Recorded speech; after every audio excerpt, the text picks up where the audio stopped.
यार अमन, मेरी बात सुन एक मिनट। क्रेडिट कार्ड स्टेटमेंट चेक की तूने अपनी? भाई उससे क्या ही होगा यार।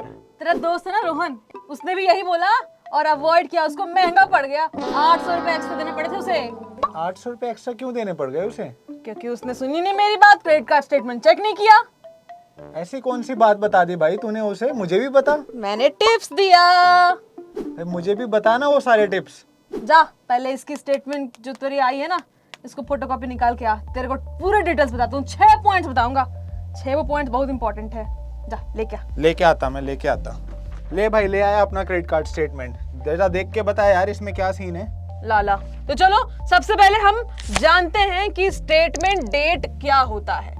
स्टेटमेंट डेट का मतलब सीधा ये कि जिस दिन तुम्हारा स्टेटमेंट बनकर रेडी होता है और तुम्हें मिल जाता है, तुम्हें पता चल जाता है कि तुम्हें अब कितने पैसे भरने हैं अपने एक डेट को।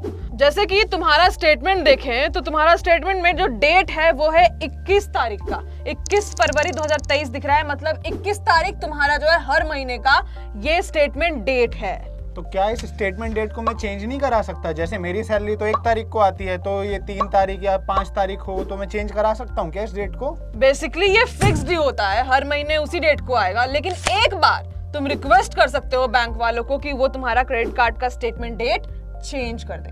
समझ गए?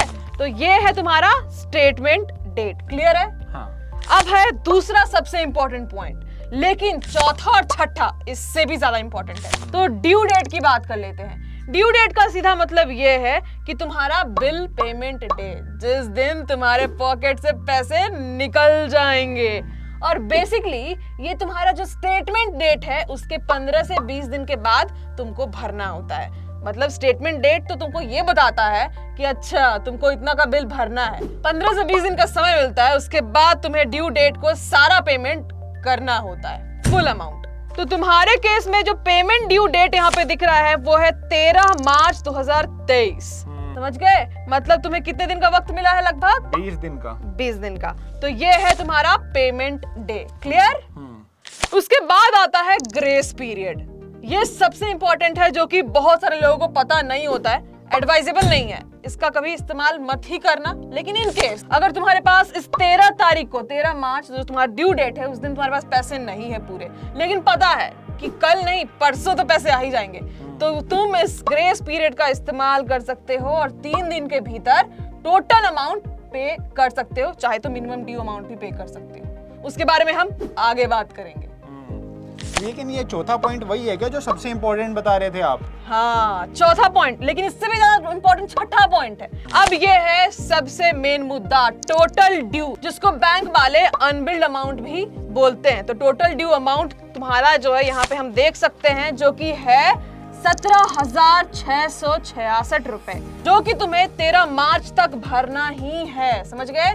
तो इसको कहते हैं हम टोटल ड्यू अमाउंट। तो ये टोटल ड्यू है 17,666। हाँ। लेकिन यहाँ ये बगल में मिनिमम ड्यू अमाउंट भी है, ये 890 दिख रहा है, इसको भर दें क्या फिर? बुड़वक यही तो बोल रहे हैं, इसको नहीं भरना है। क्यों नहीं भरना है अभी बताते हैं।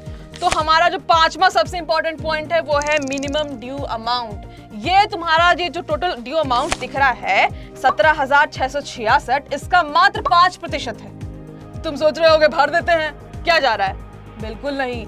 मिनिमम ड्यू अमाउंट तभी भरना जब तुम्हारा रेयरेस्ट कंडीशन हो, जब तुम्हारे पास पैसे नहीं हो, तुमको पता है कि कुछ नहीं हो सकता है, तो तुम जो है मिनिमम ड्यू अमाउंट भरते हो, तब तुम्हारा क्या नहीं लगता है? लेट फी नहीं लगता है। लेकिन इंटरेस्ट बाबू लगेगा ही लगेगा। इसलिए मिनिमम ड्यू अमाउंट तो कभी नहीं भरना चाहिए।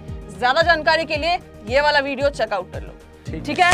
तो ये था मिनिमम ड्यू अमाउंट की जानकारी, जो कि तुम्हारे स्टेटमेंट में यहाँ पे दिख रहा है 890 रुपए। ठीक है भाई? वो लास्ट पॉइंट भी बताओ ना, छठा पॉइंट जो बहुत इंपॉर्टेंट बता रहे थे। थोड़ा इत्मीनान रखो, बता रहे हैं, जो कि है ट्रांजैक्शन समरी। देखो ये है तुम्हारा स्टेटमेंट, जहां पे तुमको यहाँ पे दिख रहा है ट्रांजैक्शन डिस्क्रिप्शन, डेट और अमाउंट। तो सबसे पहले डेट है। डेट का मतलब ये है कि जिस जिस दिन तुम खर्चे किए हो वो सब यहाँ पे लिखा होगा। दूसरा है वेयर स्पेंट, मतलब तुमने जहां जहां खर्चे किए हैं तुम्हारा पूरा खाता खुल जाएगा। और फिर है जितने पैसे तुमने खर्च किए हैं, अमाउंट। तो तुम अपने स्टेटमेंट में देख सकते हो, तुमने 3 फरवरी 2023 को अमेज़न से कुछ सामान खरीदा है 999 रुपए का। किताब मंगाई थी एक। फिटिंग पे भी ध्यान दिया जा रहा है। क्योर फिट का सब्सक्रिप्शन लिया गया है 9,074 रुपए का 9 फरवरी 2023 को। तो इसको हम कहते हैं ट्रांजैक्शन समरी, जो तुम्हारे सारे ट्रांजैक्शन का ब्यौरा दिखा देता है।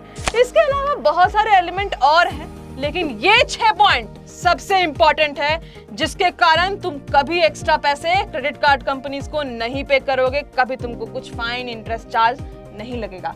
इसीलिए कहते हैं क्रेडिट कार्ड स्टेटमेंट को बार बार देखते रहो। कहाँ मिनिमम ड्यू अमाउंट है, क्या हमको कोई इंटरेस्ट लग रहा है, क्या हमको कोई फी लग गया है, सब दिख जाता है इसमें। थैंक यू भाई, थैंक यू सो मच। तूने तो मेरे क्रेडिट कार्ड स्टेटमेंट के सारे कॉन्सेप्ट ही क्लियर कर दिया। अब मैं रोहन की तरह बिल्कुल भी एक्स्ट्रा चार्जेस पे नहीं करूंगा। इसलिए कहता हूँ मेरे साथ रहे और बैंक साथी प्लस को देखते रहे। सब्सक्राइब।